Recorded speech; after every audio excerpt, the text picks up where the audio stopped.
बिस्मिल्लाहिर्रहमानिर्रहीम। इमरान खान साहब से मुलाकात हुई है उनकी बहनों की, और ये एक लंबी स्ट्रगल के बाद हुई है। लगभग 2 महीने गुजर गए, अलीमा खान साहबा को इमरान खान साहब से मिलने नहीं दिया जा रहा था। लेकिन आज अचानक काई पलटी हुई थी। यानी सुबह जब मीडिया वाले वहां पहुंचे तो शुरू में ये रिपोर्ट हुआ कि जनाब रस्ते बंद है, ये रिपोर्ट हुआ कि ट्रक लगे हुए हैं, ये रिपोर्ट हुआ कि पुलिस बड़ी मिकदार में, बड़ी तादाद में वहां पे खड़ी हुई है, और ऐसा लग रहा था कि वही वाला सारा माहौल चल जाएगा। शायद अहकामात भी यही थे। लेकिन फिर अचानक शायद कहीं से कोई हुक्म आया और सारी काया पलट गई। जो रुकावटें भी थी वो भी थी, जो पुलिस थी वो भी थी, सारा कुछ वैसे ही था। लेकिन रवैया अचानक से तब्दील हो गया। बड़ी इज्जत के साथ लोगों को अंदर जाने दिया गया, बड़े प्यार से डील किया गया। तकरीबन 200 से 300 बंदा जो है वो पाकिस्तान तरीके इंसाफ का, क्योंकि डिफरेंट लोगों से बात हुई, किसी ने कहा 200 से ज्यादा थे, किसी ने कहा 300 से ज्यादा थे, तो 200 से 300 से ज्यादा पाकिस्तान तरीके इंसाफ के लोग आए हुए थे। किसी को भी पुलिस की जानिब से या इंतजामिया की जानिब से तंग नहीं किया गया। और बैरिस्टर गौहर वो मिले हैं, सलमान सफदर साहब वो मिले हैं, जहीर अब्बास एडवोकेट वो मिले हैं, और इमरान खान साहब की तीनों बहनों की भी इमरान खान साहब से मुलाकात हुई है। मुलाकात में क्या बातचीत हुई है मैं आपको बताता हूँ। लेकिन नवाज शरीफ के दोस्त नरेंद्र मोदी ने बजाय ऐसे लगता है कि इमरान खान का फायदा कर दिया है, क्योंकि दोस्त तो वो नवाज शरीफ का है, और इनकी दोस्ती के और इनकी जारी के चर्चे भी बहुत है पूरी दुनिया में। और इनकी बेटी ने उसकी तशहीर भी बहुत की है कि मेरे अब्बू और मोदी बहुत अच्छे दोस्त हैं, बड़े अच्छे फ्रेंड्स हैं, और बड़ी तारीफ की उनकी दोस्ती की। तो दोस्ती तो नवाज शरीफ की मोदी से है, लेकिन मोदी ने जो पाकिस्तान में किया, और उसके बाद जो पाकिस्तान के सोशल मीडिया ने और पाकिस्तानियों ने खड़े होकर मोदी के खिलाफ किया, या पाकिस्तान एयरफोर्स ने जो झटका मोदी को लगाया, उसके बाद लगता है कि नवाज शरीफ के दोस्त मोदी ने अपनी हरकतों से इमरान खान का फायदा कर दिया है। वो मुलाकात जो लगभग कई महीनों से जिसमें परेशानी पैदा की जा रही थी, वो मुलाकातें अब होना शुरू हो गई है। उम्मीद करते हैं बाकी लोग भी मिलेंगे। इमरान खान साहब ने 3 चीजें जो अभी तक सामने आई है, तफसीली जब उनका वो आएगा इमरान खान साहब का बयान, या उनके ट्विटर हैंडल के ऊपर उनका एक स्टेटमेंट डाला जाएगा पूरा का पूरा, जब वो स्टेटमेंट आएगा तो चीजें हमें बाकी भी पता चल जाएंगी। लेकिन अभी तक जो इमरान खान साहब की 3 चीजें सामने आई हैं, एक तो इमरान खान साहब ने कौम को इंडिया के साथ लड़ाई के हवाले से एक पैगाम दिया है और नरेंद्र मोदी के हवाले से खबरदार किया है, वो मैं आपको बताता हूँ। नंबर 2, इमरान खान साहब ने मिलिट्री कोर्ट्स के हवाले से बड़ा क्लियर एक वाकिफ दिया है। और नंबर 3, इमरान खान साहब ने 26वीं आईनी तरमीम के बाद जैसे अदालतों को यरगमाल करके मुल्क में मार्शल लॉ लगाया गया, ये सारी चीजें इमरान खान साहब ने बताई। फिलहाल ये चीजें हैं, और जो इमरान खान साहब की बहनों ने दीगर चीजें बताई वो भी आपको मैं बताऊंगा। और इमरान खान की बहनों ने कहा कि हमने बहुत सारी चीजें इमरान खान साहब को जेल में आगाह भी किया कि बाहर चल क्या रहा है। अब अलीमा खान साहबा ने कहा कि नवाज शरीफ का कोई एक जवाब दिखा दे जो उसने मोदी को दिया हो। ये अलीमा खान साहबा ने कहा कि क्या आपको नवाज शरीफ का कोई जवाब नजर आया जो उसने मोदी को दिया हो। लाहौर में मोदी के खिलाफ हमने मुजाहरा किया, और मुजाहरा करने पर हमारे खिलाफ मुकदमा दर्ज किया गया। हमें मोदी से कोई गर्ज नहीं है, हमें पाकिस्तान से गर्ज है। अब नवाज शरीफ के दोस्त के खिलाफ, आप उसके यार के खिलाफ आप लाहौर में एहतजाज करेंगे तो आप पे मुकदमा ही होगा ना। ये थाना नसीराबाद में मुकदमा दर्ज किया गया है, ये सारी तफसीलात मेरे पास मौजूद है इस मुकदमे की भी। ये बड़ी ज्यादती की है वैसे लाहौर की पुलिस ने। CCPO लाहौर को और IG पंजाब को जो है इसके ऊपर गौर करना चाहिए, और पुलिस को शर्म दिलानी चाहिए कि जनाब पाकिस्तान के लिए अगर रैली निकाल रहा है कोई, पाकिस्तान जिंदाबाद रैली निकाल रहा है, और अगर उसमें भी पाकिस्तान तरीके इंसाफ के झंडे भी आ गए तो बर्दाश्त कर दें आप। यानी जरूरी तो नहीं है कि मोदी के साथ भी जाकर आप खड़े हो जाए अगर पाकिस्तान तरीके, यानी इमरान खान जिसके खिलाफ निकलेगा ये उसके साथ जाकर खड़े हो जाएंगे। इमरान खान इसराइल के खिलाफ निकला, ये इसराइल के साथ जाके खड़े हो गए। अब इमरान खान मोदी के खिलाफ निकला, ये जाके मोदी के साथ खड़े हो गए। तो ये पंजाब पुलिस को थोड़ी सी शर्म करनी चाहिए कि ये हरकतें वो ना करें। क्यों अपनी इज्जत खराब करते हैं आप, ये आपके करने का काम नहीं है। बहरहाल अलीमा खान साहब ने कहा कि पहले इन्होंने कहा जी कि लोग तो इस जंग को PSL का मैच समझ रहे थे। ये मैच नहीं है, जंगें हैं वो अना के ऊपर होती हैं, और जंग के बड़े भयानक नताइज भी होते हैं, ये सारी दुनिया जानती है।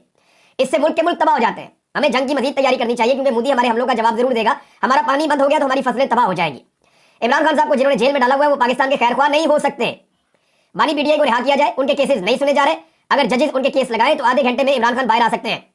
इमरान खान को तनहा किया जा रहा है, ये फौज नहीं शख्सियात कर रही है। वज़ीर आज़म, सदर और आर्मी चीफ को इमरान खान से खौफ है, फौज को खौफ नहीं है। ये बड़ा क्लियरली उन्होंने कह दिया। सदर, वज़ीर आज़म और आर्मी चीफ, ये 3 लोग इमरान खान से खौफजदा हैं। फौज को कोई खौफ इमरान खान से नहीं है, ना इमरान खान की फौज से लड़ाई है। अभी आगे जाके ये चीज, और इमरान खान साहब ने जब ये मुलाकात की इन्होंने, तो बाहर आकर उन्होंने क्या बताया मैं आपको बताता हूं कि इमरान खान का बयानिया सोशल मीडिया नहीं बना रहा, इमरान खान का फौज से कोई मसला नहीं है। अब जब इन्होंने मुलाकात की तो फिर इन्होंने आकर कहा कि हमने इमरान खान को बताया कि पाकिस्तानी कौम कैसे जोश और जज्बे के साथ और पूरी तरह निडर थी भारत के खिलाफ। तो इमरान खान ने कहा कि जंग में फौरी रिस्पॉन्स बहुत अहम होता है। मोदी पाकिस्तान से बहुत सख्त नफरत करता है। इस वक्त मोदी सख्त गुस्से में होगा, वो इंतकाम लेगा, वो बदले के लिए आएगा। आप लोगों को अलर्ट रहना है। फौज और कौम ने जिस तरह जवाब दिया, सोशल मीडिया की वॉर पाकिस्तान ने जीती, मोदी ये बर्दाश्त नहीं करेगा। वो माशी अटैक करेगा, फॉल्स फ्लैग जैसे इकदाम मोदी मजीद कर सकता है। इमरान खान साहब ने कौम को और फौज को खबरदार रहने के लिए कहा कि मोदी कुछ भी कर सकता है, और ये स्टेटमेंट इमरान खान साहब का उनकी बहन ने पढ़ के सुनाया। ये तो हो गया जनाब मोदी वाला एपिसोड, जिसपे इमरान खान साहब ने कहा अब आ रहे हैं आप अदालतों वाले मामले पर कि मिलिट्री कोर्ट्स के अंदर सिविलियंस को सजाएं हो सकती हैं। इस पे इमरान खान साहब ने क्या कहा? इमरान खान साहब ने कहा कि 26वीं आईनी तरमीम ने रूल ऑफ लॉ खत्म कर दिया है। जो भी वोट दे रहे थे इस तरमीम के हक में वो ऑर्डर मान रहे थे, सब ने मिलकर पाकिस्तान का रूल ऑफ लॉ खत्म कर दिया है, कानून की हुक्मरानी पाकिस्तान में खत्म हो गई। सुप्रीम कोर्ट ने मिलिट्री ट्रायल की इजाजत दे दी, इससे दुनिया में हमारा मजाक उड़ेगा, इस पर आपका मुल्क का दुनिया में तमाशा बनेगा। किसी भी जमहूरियत में ऐसा नहीं हो सकता कि आप अपने सिविलियंस को फौजी अदालतों के हवाले कर देंगे, जनाब आप इनका ट्रायल कर लें। ऐसा नहीं होता दुनिया में, आपने तमाशा बनाया है। इस तरमीम से आपने जजेस को सरकारी डिपार्टमेंट बना दिया है, यानी जज अब एक सरकारी मुलाजिम है, सरकारी डिपार्टमेंट बन गया है अदलिया। जजेस और अदलिया की आजादी आपने छीन ली है, अब वो ऑर्डर पर फैसला करते हैं। और ऑर्डर के बारे में जनाब इमरान खान साहब ने कहा कि ऑर्डर फिर एक शख्स देता है, फर्द वाहिद का ऑर्डर आ रहा है। पाकिस्तान एक मार्शल लॉ या डिक्टेटरशिप में है और पाकिस्तान को मुकम्मल तौर पर एक डिक्टेटरशिप में डाल दिया गया है। इमरान खान कहते हैं कि मुल्क भी मेरा है, फौज भी मेरी है। इमरान खान की फौज के साथ लड़ाई नहीं है, लोग जुल्म और जबर के खिलाफ सोशल मीडिया पर रिएक्शन देते हैं। अगर आपने फौज के खिलाफ बयान सुनने हैं तो नवाज शरीफ और मरियम नवाज के बयान निकाल कर सुने। मोदी को टीवी पर दिखाया जा सकता है मगर इमरान खान को टीवी पर नहीं दिखाया जा सकता। अच्छा, ये इन्होंने सारी बातचीत की अलीमा खान साहब ने बाहर आने के बाद, और इन्होंने बताया कि इमरान खान साहब ने क्या कहा। अभी जो बाकी लोग मिले हैं वहां तफसीली जो बातचीत इमरान खान साहब ने की है वो भी सामने आ जाएगी। जुनैद अकबर साहब के हवाले से भी एक चीज इमरान खान साहब ने कही, वो मैं आपको बता देता हूँ। इमरान खान साहब ने कहा मुझे अफसोस हुआ जैसे ये पैगाम जुनैद अकबर को दिया गया कि इस्तीफा दे दो। मैंने ये नहीं कहा था, पैगाम गलत तरीके से दिया गया। मैंने ये कहा था कि जुनैद अकबर अपनी सहूलत देख लें, अगर वो दोनों ओहदों को साथ चला सकते हैं तो वो जरूर चलाएं। मेरी जो तरजीह है वो पार्टी है, मेरी तरजीह ये है कि पार्टी की तंजीम साजी हो और तहरीक बेहतर अंदाज में चले। और अगर जुनैद अकबर ये दोनों काम कर सकते हैं तो पब्लिक अकाउंट्स कमेटी की चेयरमैनशिप भी वो अपने पास रख लें। लेकिन दूसरी तरफ इससे पहले ये खबर भी आ चुकी है कि जुनैद अकबर साहब ने पब्लिक अकाउंट्स कमेटी की चेयरमैनशिप से इस्तीफा दे दी। उन्होंने कहा इमरान खान का जो हुक्म आएगा वो फौरी तौर पर मैं पूरा करूंगा। जुनैद अकबर एक इंतहाई शरीफ आदमी है और इमरान खान साहब के बड़े वफादार साथी हैं। उन्होंने एक मिनट नहीं लगाया इस्तीफा देने के लिए। हालांकि लोग यहाँ पे कुर्सी के साथ चिमट के मरने मारने पर आ जाते हैं, लेकिन जुनैद अकबर ने ऐसा नहीं किया। उन्होंने इमरान खान की बात फौरन मानी, हालांकि वो बात उन तक दुरुस्त तरीके से नहीं पहुंचाई गई थी। इमरान खान ने कहा था कि आप अपनी सहूलत देख लें, अगर दोनों काम कर सकते हो तो कर लो, ये आपके पास चॉइस है, लेकिन बेहतर यह है कि अगर आप एक काम के ऊपर फोकस करो तो मेरी तरजीह पार्टी है। इमरान खान साहब ने यह कहा था।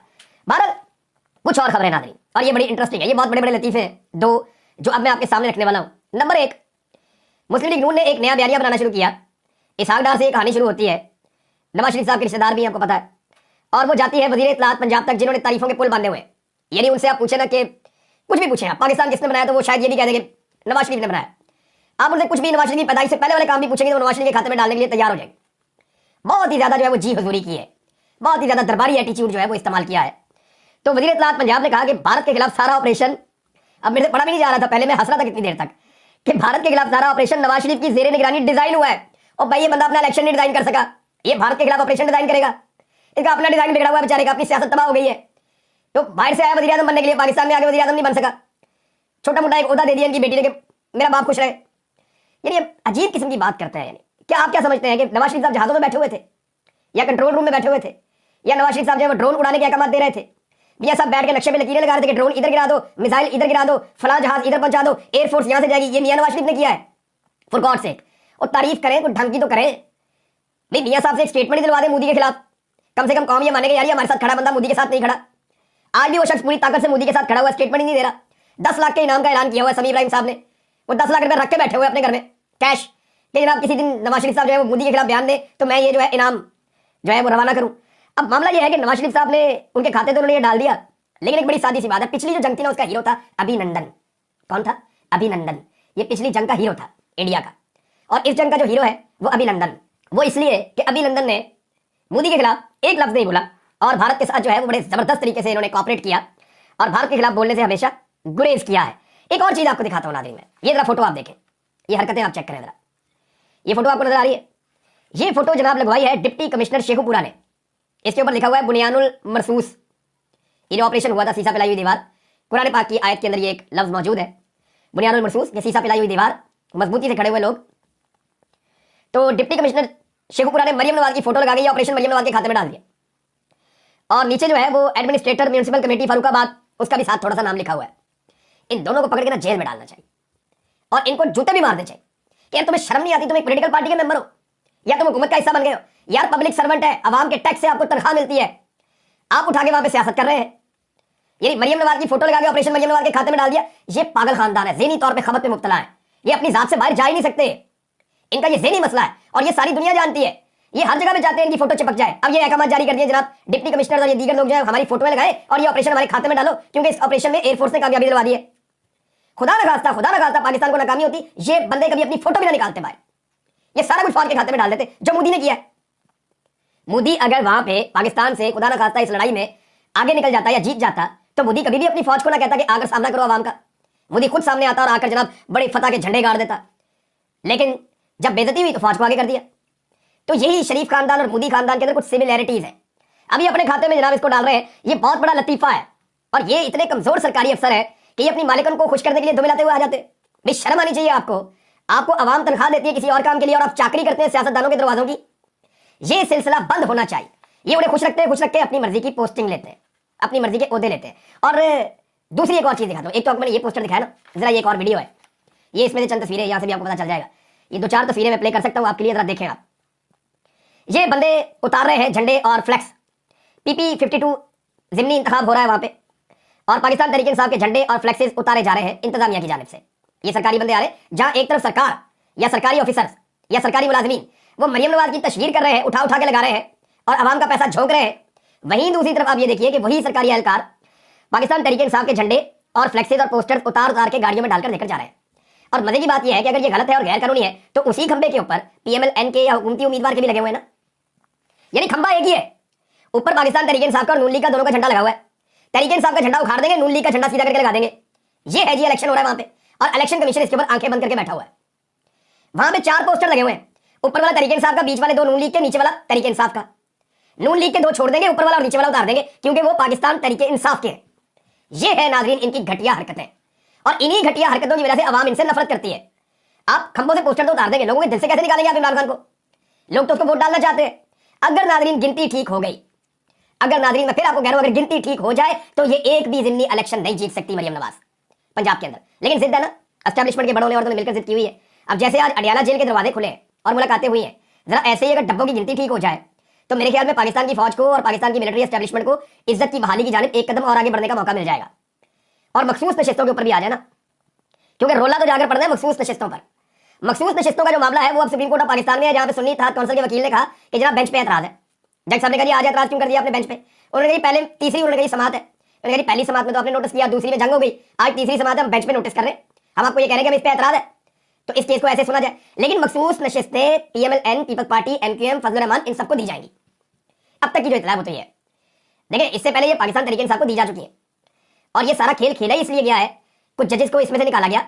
जिन जजेस ने एक इख्तलाफी नोट या फैसला लिखा वो फैसला पब्लिक नहीं किया गया। ये सारी चीजें बताती हैं कि दाल में कुछ काला है, और फैसला आना है कि जनाब मखसूस नशिस्तें दूसरी जमातों को देकर 2/3 अक्सरियत पूरी करके मजीद कार्रवाई की जाएगी। क्योंकि देखिए आर्मी चीफ की एक्सटेंशन का मामला जो है उसको अगर बहुत मजबूत किया जाए तो फिर मजा आता है, फिर कोई उन्हें हिला भी नहीं सकेगा। और उसके लिए आपको एक सपोर्टिव 27वीं आईनी तरमीम चाहिए। अब डायरेक्टली उसमें लिखा तो नहीं होगा, लेकिन जो उसमें लिखा होगा उसके नतीजे में ये होगा, जैसा कि 26वीं आईनी तरमीम के बाद आपके पास सारे रस्ते बंद हो गए। जो कुछ 26वीं आईनी तरमीम में लिखा था वो एक तरह का धोखा था, जो उसके बाद हुआ वो उसका नतीजा था। इसी तरह 27वीं आईनी तरमीम लाने की भी तैयारी की जा रही है। नाज़रीन, अब पाकिस्तान और भारत के बीच में एक बातचीत का आगाज होगा। भारत ने अपनी प्रायोरिटीज बताई है, पाकिस्तान ने अपनी बताई है। मैं कुछ चीजें आपके सामने रख देता हूं। देखिए, भारत कहता है कि हम बात करेंगे दहशतगर्दी पर और आजाद कश्मीर पर, वो 2 मुद्दे लेकर आता है। पाकिस्तान ये कहता है कि जी हम बात करेंगे आबी जारहियत पर। एक मुद्दा पाकिस्तान ने बताया, इसाक डार ने कहा कि जनाब सिंध ताज मुआहदे की खिलाफवर्जी ना करें। मेरे ख्याल में पाकिस्तान के पास बात करने के लिए 5 बड़े नुक्ते हैं जिन पे पाकिस्तान को बात करनी चाहिए, ताकि भारत को थोड़ा सा प्रेशर तो आए ना। नंबर 1, पहलगाम के सबूत दें जी, आपने पाकिस्तान पे पहले हमला किया है। नंबर 2 ये है कि क्यों आपने पाकिस्तान पे पहले अटैक किया जब आपने सबूत कोई नहीं दिया, आप पहले सबूत दें। ये दोनों चीजें पाकिस्तान को उठानी चाहिए। तीसरा, मकबूजा कश्मीर पे बात करनी चाहिए कि वहां के लोगों पे आप जुल्म और जबर कर रहे हैं, उन्हें उनका हक दीजिए अक़वाम मुत्तहिदा की करारदादों के मुताबिक। चौथा, सिंध ताज मुआहदे पर अमल दरामद करवाया जाए भारत से, कि इस पे आप अमल दरामद करेंगे, वरना ये जो स्ट्रक्चर्स हैं इनको हमें हटाना पड़ेगा। नंबर 5, पाकिस्तान में दहशतगर्दों की जो सपोर्ट भारत करता है उसके सबूत भी भारत को दिए जाए और भारत को बताया जाए कि हमारे मुल्क के अंदर आप क्या करवा रहे हैं और कब से करवा रहे हैं। इमरान खान साहब के बेटों ने नाज़रीन एक इंटरव्यू दिया है, और इमरान खान साहब ने वैसे अपने बेटों को मना किया था, लेकिन उन्होंने ये इंटरव्यू दे दिया है। दोनों बेटे बैठे हुए थे, और शरीफ खानदान नवाज शरीफ साहब के बच्चे जब इंटरव्यू देते थे, मियां साहब अंदर थे, तो उनका सारा फोकस या वो तो डीलों के चक्कर में रहते थे। लेकिन आप ये इंटरव्यू सुने वो क्या कह रहे हैं। एक तो उन्होंने कहा जी हमारे वालिद ने हमें खामोश रहने के लिए कहा था, लेकिन अब हमारे पास कोई चारा नहीं है। हमने सोचा था कि ये चंद हफ्ते के लिए होगा, लेकिन अब तो 2 साल गुजर गए। उन्होंने इमरान खान को धुंधलाने की कोशिश की, यहां तक कि 1992 के वर्ल्ड कप की तस्वीर को भी मिटा दिया गया। हम ये इंटरव्यू इसलिए दे रहे हैं क्योंकि हमारे वालिद को सजाए मौत की धमकियां दी जा रही हैं। फिर उन्होंने कहा कि जमहूरियत पर दबाव और इलेक्शन में धांधली के खिलाफ बड़ा एहतजाज रिकॉर्ड करवाने के बाद जेल में इमरान खान पर मजीद सख्तियां बढ़ा दी गई हैं। वालिद से 20 मिनट गुफ्तगू के बाद लाइन कट जाती है। वो हमें नसीहत करते हैं, हमारी जिंदगी का पूछते हैं, कभी कोई शिकायत उन्होंने नहीं की। उन्हें तोड़ने वालों को पता होना चाहिए कि वो डील नहीं करेंगे। उनके बेटे भी कह रहे हैं, हमारी 2 हफ्ते कबल अब्बा से बात हुई, कई बार सुबह 4 बजे मैसेज आता है कि थोड़ी देर बाद बात होगी। हम 6-6 घंटे इंतजार करते रहते हैं। हमें कई मीटिंग्स कैंसिल करनी पड़ती हैं कि इस दौरान कॉल आ गई तो मिस ना हो जाए।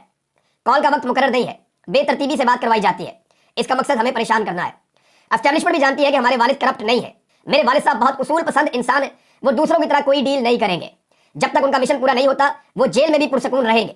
वो ऐसे नहीं है कि दीगर इनके तहरीक इंसाफ के साथी जेल में हो और वो अपनी जात के लिए अलग से डील कर ले। हमारा बाप ये नहीं करेगा। हमारे वालिद इमरान खान को 2 साल से कैद तन्हाई में रखा हुआ है। हमारी अपने वालिद से फोन पर बात नहीं कराई जाती। अदालत ने हर हफ्ते बात करवाने का हुक्म दिया, लेकिन 2-2 महीने तक हमसे बात नहीं करवाई जाती। इमरान खान साहब के बेटों ने ये इंटरव्यू दिया है। उन्होंने कहा हमने अपने वालिद को आखिरी मर्तबा तब देखा जब उन्हें 3 गोलियां लगी हुई थी। वो मजबूत थे, इस्तकामत के साथ खड़े थे और मुस्कुरा रहे थे। फिर उन्होंने जब पूछा कि जनाब आप कुछ कहना चाहते हैं पाकिस्तानियों को, तो उनके बेटे ने कहा कि यकीन रखो इमरान खान हार नहीं मानेगा। वो जेल में बैठकर मुस्तकबिल की मनसूबाबंदी कर रहे होंगे। तब्दीली जरूर आएगी। कौम जुल्म के खिलाफ अपना एहतजाज जारी रखे। ये जनाब इमरान खान के बेटे का पैगाम है। बहुत फर्क है। मियां नवाज शरीफ साहब ने तो औलाद भी ऐसी पैदा की है कि न मजा न स्वाद।